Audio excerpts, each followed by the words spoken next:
Hi Gemini, welcome to Higher Source Tarot for your Is It in the Cards Love Tarot reading for November 2023. This is a love reading for all Gemini, Sun, Moon, Rising, and Venus. Hey, thanks to everybody for all the support. We are going to jump right into it today. I do want to welcome anyone who is new to the channel, and I also want to let you know that I post new readings on Friday, then again on Monday. Fridays are always a general reading. Mondays are a different style every week. On Wednesday this week, we're going to have a money and career reading. So if you don't mind hitting the like button, that does something to the YouTube algorithm so people will see this reading. But then it will also tell YouTube to show you that Wednesday reading when I post it. All right. What advice do you have for Gemini, Sun, Moon, Rising, and Venus to manifest the love of their lives into their lives? What does Gemini need to know about love, please? Whew. All right, we are going to draw 3 cards to represent your energy, 3 cards for the person you're attracting, 3 cards in the advice. We're going to pull a couple oracle cards in just to bring it all together. You have the Ace of Wands, the Queen of Cups, the Lovers. That's you. My God, people are going to be lining up. The person you're attracting it has the, I like this too, the Chariot, the Page of Swords, and the World. In your advice, we've got the 5 of Swords, the 10 of Pentacles, and Temperance. Okay, we love the Archangel Michael. You've got Raphael and Michael in the same reading, in the same love reading. That is phenomenal.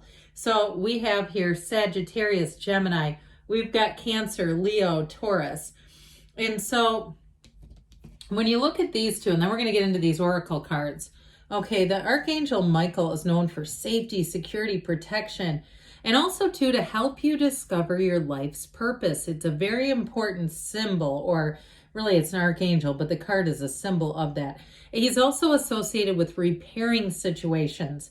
So if there's a situation here with a relationship that's got a bit of a 5 of Swords dynamic, this is wonderful in terms of repair.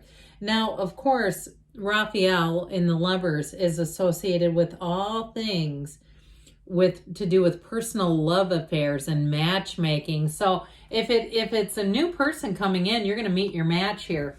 Now let's see here, Gem, what the Whispers of Love want to say. You know what, we're going to do it this way. I'm going to do the Moonology first. I like this one first for some reason. All right, what else does Gemini need to know about love? You have here new moon in Pisces, attuned to the divine. So follow your intuition. Trust yourself, okay? If there's something that you meet a new person and your intuition is speaking to you, allow it to be heard. But this is a beautiful energy. And it's also too an indication that you are in terms of trusting the divine, that you know that match is out there for you. All right. We'll just take one of these. Love who you are. Interesting. They use divine here too. You are divine, delightful, and deserving of the wonderful things life has to offer. So if you're in the place where you're saying, I want to share my life with somebody, I want to share my life with a partner, not a project. You've got somebody coming in here, that's great. I also get this big time, if you're interested in travel, but you're saying, I don't want to have to pay for somebody else's travel because they can't afford it. This is about attracting somebody who has leveled up in a match for you. So what your energy, I told you before, man, they're going to be lining up for you with this. This is the kind of energy where you shine so brightly.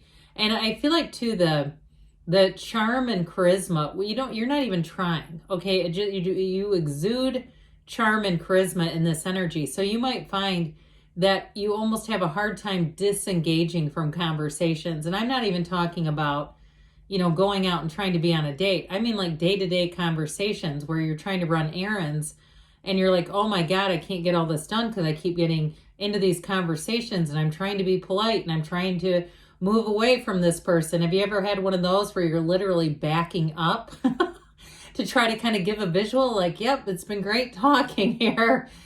But you know what? it's a good thing because I feel like your energy just connects with people. And you're also ready to receive love when you're doing that stuff. And I would stop and thank the universe and say, I know you see me, and I know you're showing that my love is shining through.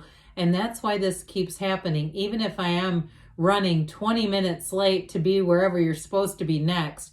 I think it's cute. I think it's comical. And so with that Ace of Wands, so that is magic. Now for somebody here, it is about reconciliation.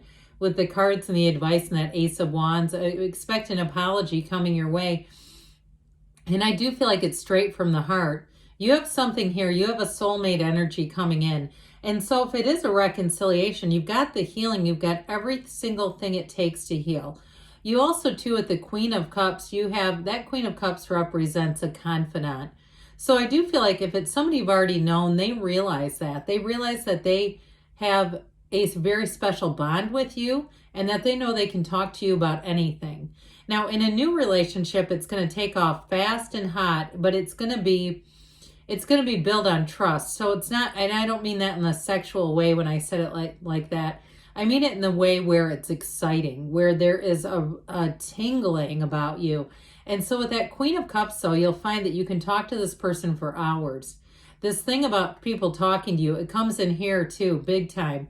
With a new person or even an existing person, that's the main thing they miss is the conversation, the connection, the text, all that kind of stuff.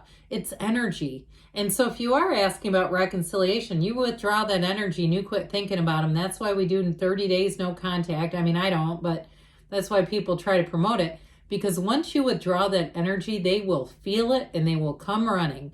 I've had it happen in my own life. But for you, in terms of a new relationship, I wouldn't be doing that there. It's like be all in.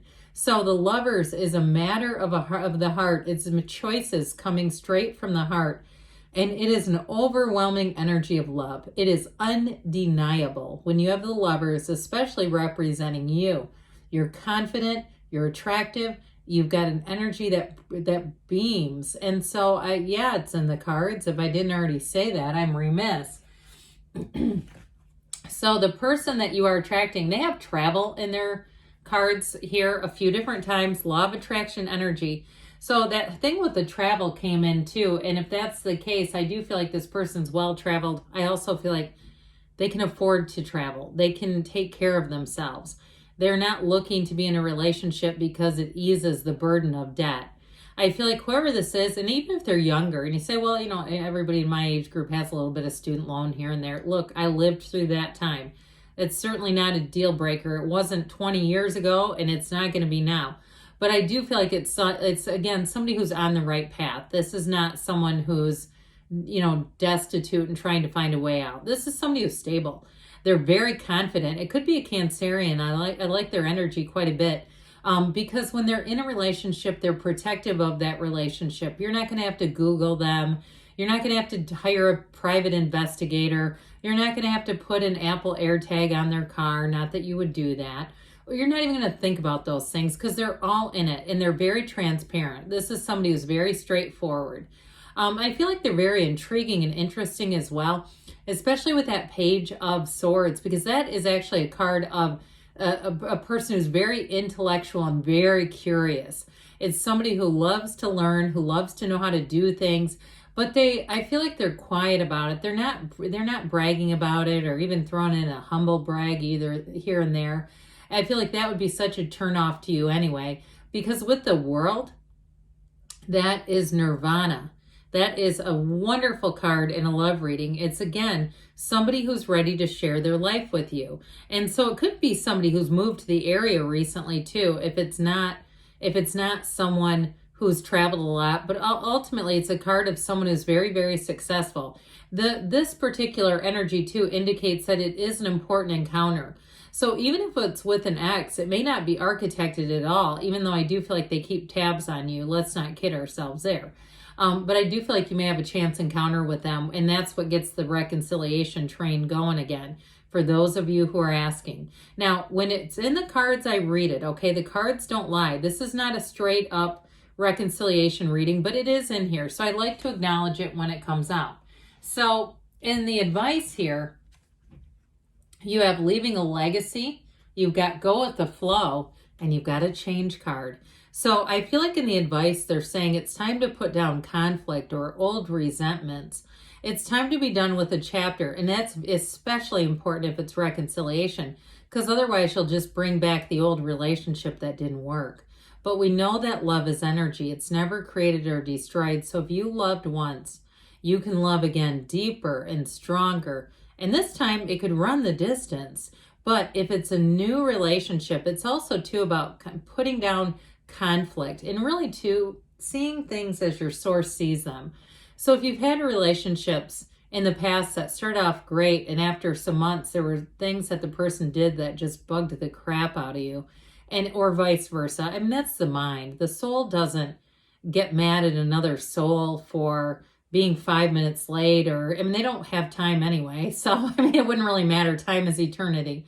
But you know, those little day-to-day petty things. It's like, how important is it to be in a relationship? Because when it's truly a state of unconditional love, that stuff doesn't matter. This is unconditional love. And so with that 10 of Pentacles, it's leaving a legacy. It's so in love that those things are just things. They're not important. But with the energy too of Temperance here, did I mention Sagittarius in the beginning? Because that's Sagittarius. It truly is a time where your love life is going to expand and evolve. So hell yes, it's in the cards. All right, what else does Gemini need to know about love? What advice do you have for Gemini? Guidance for Gemini and love. You have here, remain positive. I should say so. You manifested this reading. You have compromise. So for somebody, especially reconciliation, that's important. The situation will improve no matter what your circumstances are. Love is trying to find you. They say take action, and don't stop. So get yourself out there, Gemini. Good things are on the way. Yes, it's in the cards. I love you too, and I'll be back again soon.